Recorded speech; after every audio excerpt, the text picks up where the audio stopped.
Hello everyone, I'm Santiago, and today I'm going to be testing the entire Borderlands franchise on the Steam Deck. So Borderlands 1 Enhanced Edition, Borderlands 2, 3, the pre-sequel, and that's basically it. So one very quick thing to mention before jumping in Game of the Year Edition and Borderlands 2 there's a launcher. It's just something annoying, so go into the settings on properties, go into general, and at the bottom it says launch options, add dash no launcher. Sorry. Whoa. No launcher. I don't know what's wrong with external keyboards on the Steam Deck. Press enter. And this will avoid the launcher altogether, get you straight into the game. There's also a way to disable the intro videos, but that's on a link in the description on how to do it. So let's get started with Borderlands 1 Game of the Year Edition. Native resolution,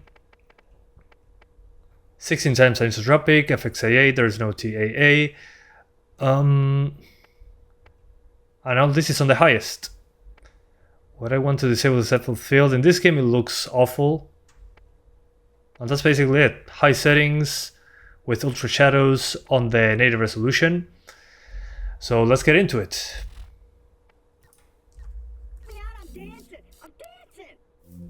So this one, I actually finished it on... Hang on. I actually finished it on the Nintendo Switch, believe it or not. Which is pretty interesting. Because when I played this game, the Steam Deck didn't exist, first of all. And this is a re-release of the original with technology from Borderlands 2. So it actually looks better than the original, visually speaking. So if you're playing the original game, the original build on Steam, not this one, you're going to have better performance. But this already runs fine, so there's nothing to worry about. Okay, that was easy. I haven't played this in a while. I've been busy with Borderlands 2 actually. I don't know why my keyboard is not cooperating. But as you can see, it's locked 60s. I want to drive a bit just to show you how that is. I don't know why my keyboard is almost unresponsive. I'm right next to the receiver. I think I haven't unlocked cards in this, in this part yet, but it's completely fine. I mean, it's an old game, updated with the newer visuals, but it runs on the Nintendo Switch, so, which it runs at 30 frames. I played this at 30 on the Switch. I need to put myself up to date on this one. And as you can see, there is some traversal stutter, which sucks, but hey, it's not that noticeable. Yeah, it's actually shader compilation now that I see it better. It's not... Hang on. It doesn't seem to be traversal only. So that's something that Valve needs to update. Yeah, I'm seeing it right here. That's weird. Huh. That's odd. Oh, hang on. I forgot. Some games don't like the allowed tearing option. Turn that off. Yeah, there we go. I don't know why that happens sometimes. So ignore what I said before. But the stutters are still there every once in a while. Okay, this keyboard is not doing me any favors. Anyway, so as you can see, Borderlands 1 is fine. But there's stutters here and there. Especially traversing and when an effect shows up for the first time. Other than that, it's completely fine. So yeah, there we go. Let's jump into the next one. Now we're testing Borderlands 2, the best one in the franchise, at least from most people on the internet. Native resolution again, high settings. I'm not going to the highest because this is an old game, uses one core most of the time, and when you're looking into a distance in bigger maps, it can be difficult to maintain 60s. So again, a 60 frames configuration. Let's get back into it. In comparison to the first one, in this game I have a way more advanced save. So I have guns that make more effects. More interesting stuff going on, basically. So that should be a good stress test. So the beginning of the game is going to be way easier on the Steam Deck to maintain 60s. Here is probably going to drop. Because again, I'm going basically super crazy with everything. More effects on screen, more enemies, bigger maps. I think this is the ideal stress test.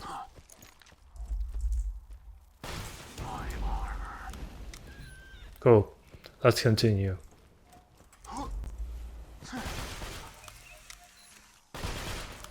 But as you can see, still holds up fantastically well. We're going to fight more baddies. Give me a moment. I need to get out of here.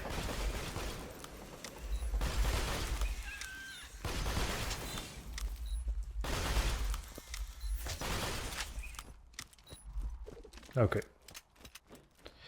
Here we go. A good bunch of enemies coming right in.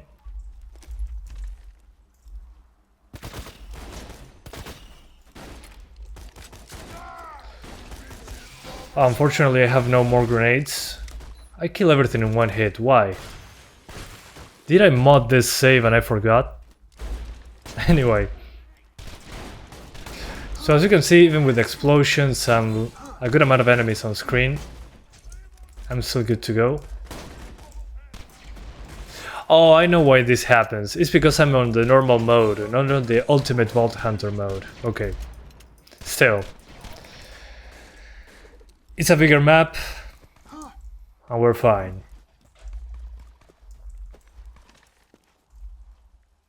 So just remember that if you play this part that I'm doing right now in the ultimate Vault Hunter mode, you're not going to be one-shotting everyone, basically. So yeah, 60 frames, no problem. Some drops into the 50s in very, very specific heavy effects and areas. So 0.1% of the time in the game. So yeah, let's jump into the next one. Borderlands The Pre-Sequel. So this one has the same menu as Borderlands 2. So I'm using the same settings, have native resolution, as you can see here. So let's jump right into it. This one had some shader compilation before starting, but I noticed lots of shader compilation stutters. Not sure what's wrong with it. But the GPU is not even close to being maxed out. As you can see, when an effect shows up for the first time, I get stutters. That's annoying. Didn't happen with Borderlands 2. So it's kind of weird. I don't know what's wrong with this one. This one ran better than Borderlands 2 in all my computers, so apparently this one is an exception, I guess. Maybe it doesn't like SteamOS. Personally, never finished this one. I'm still playing Borderlands 2. So this will be the one I avoid, honestly. Because of the stutter. It stutters more than the other two. I don't know what's wrong with it.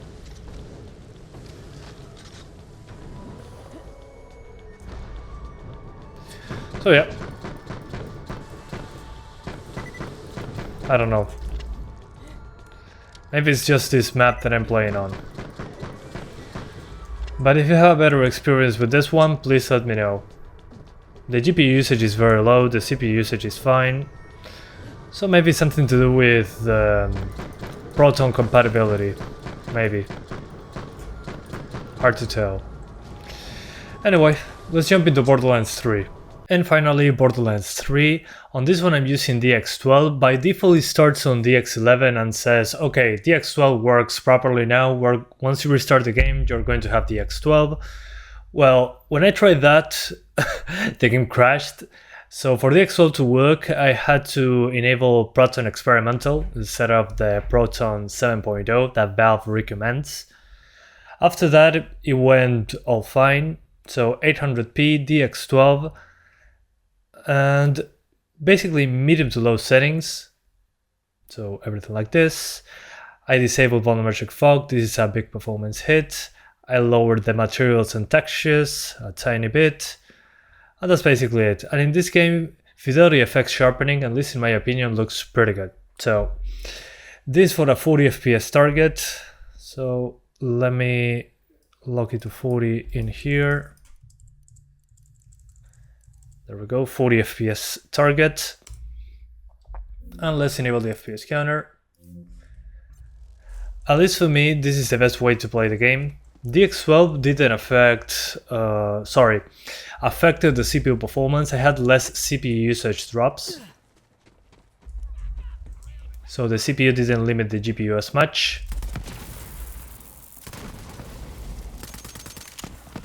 And this is one of the bigger maps that I had issues with high-level baddies.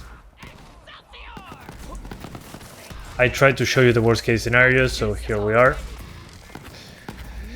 But in my opinion, just open the menu, lock it to 40 Hz, the refresher of the screen, then use the 40 FPS cap from the Steam Deck's OS, and you should be good to go.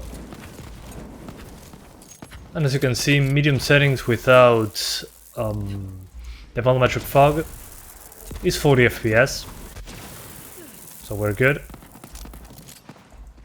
Some stutter here and there, which is pretty common in this game, unfortunately, even on my main computer. And that sucks a lot, but hey, what can you do? It is what it is. It's been like that since the beginning. Unfortunately, yet another Unreal Engine 4 game.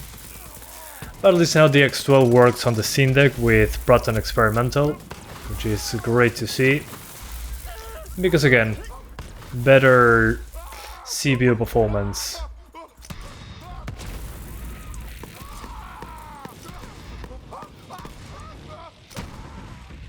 Okay, good.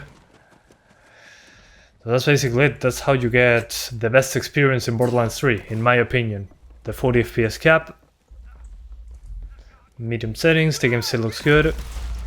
Especially on the Steam Deck screen with sharpening. It really favors this game aesthetic. So there you go. And at the beginning of the game it will be even more stable because there's less stuff going on. This is more heavy, way more heavy than the beginning of the game. And I show you a lot of effects on screen. And if you want 60 frames for some reason, which is understandable, you can lower the settings significantly. So I'm going to show you an example before I finish the video. So you go to the lowest settings, the very low. And that's basically it, the lowest settings. And the game looks worse, but you get 60s, 50 to 60, that is said. Which is also an option if you don't mind lowering the settings to low. But of course you get a hit to texture, material quality. The shadows don't look as bad, but you get lots of jaggies as well because no TAA. But that's how you do it if you want 60s. Personally, I would say on medium with the 40 FPS cap. It's still pretty good. So yeah, that's the entire Borderlands franchise on the Steam Deck. Hope you enjoyed it as much as I did revisiting Borderlands 1, 2, Pre-Sequel and 3. Of course, the previous games to Borderlands 3, 1 and 2 and Pre-Sequel are very old, PS3 era games. They used to be DX9. Not sure if now with updates they changed the API. I think it's still DX9. But I think they are still great games that you should play, especially on the Steam Deck, that you can play them anywhere. And Borderlands 3 works very well with the 40 FPS cap, feels great on the Steam Deck, and on the smaller screen is perfectly fine.